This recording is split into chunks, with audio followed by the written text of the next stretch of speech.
Silence is one of the most misinterpreted elements of a multilingual audit. In some regions, silence signals confidence and agreement. In others, it indicates confusion, disagreement, hesitation, or a polite refusal to continue a topic. Yet many auditors consistently interpret silence as everything is fine. That assumption quietly distorts evidence, affects the accuracy of findings, and creates the illusion of shared understanding where none exists. Cultural silence is not a gap in communication, it is communication. And unless auditors know how to decode it, they risk building conclusions on missing or incomplete information.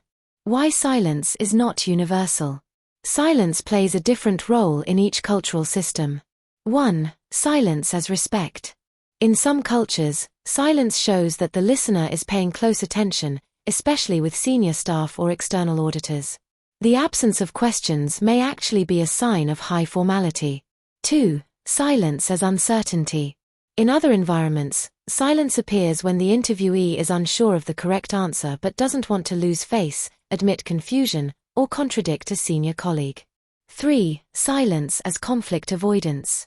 Many high-context cultures avoid open disagreement entirely. Instead of saying "I don't agree," people choose silence to keep the interaction harmonious. Without cultural awareness, auditors often interpret all three as confirmed understanding, which is rarely true. The audit consequences.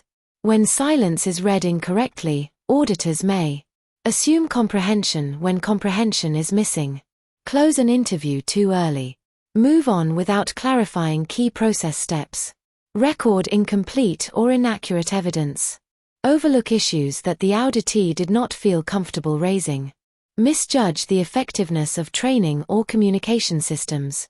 Most importantly, the absence of questions is not evidence of clarity. In multilingual audits, it often means the opposite. Why traditional audit skills don't solve this? Audit guides and standards place responsibility on the auditee to voice concerns or raise questions. But this expectation is based on low-context, direct communication cultures. In many parts of the world, people do not challenge authority. They don't interrupt auditors. They avoid asking questions publicly. And they don't express disagreement unless invited. If auditors rely on silence as confirmation, they automatically weaken the evidence trail. What auditors should do instead? To avoid misinterpretation, auditors can use structured, directed confirmation techniques. Instead of "any questions?" which often yields silence, regardless of understanding. Use "talk me through what happens next, step by step."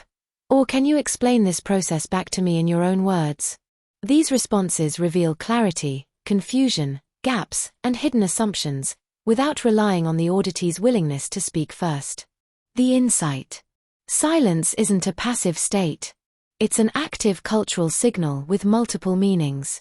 Treating it as understanding is one of the quickest ways to lose critical data in a multilingual audit.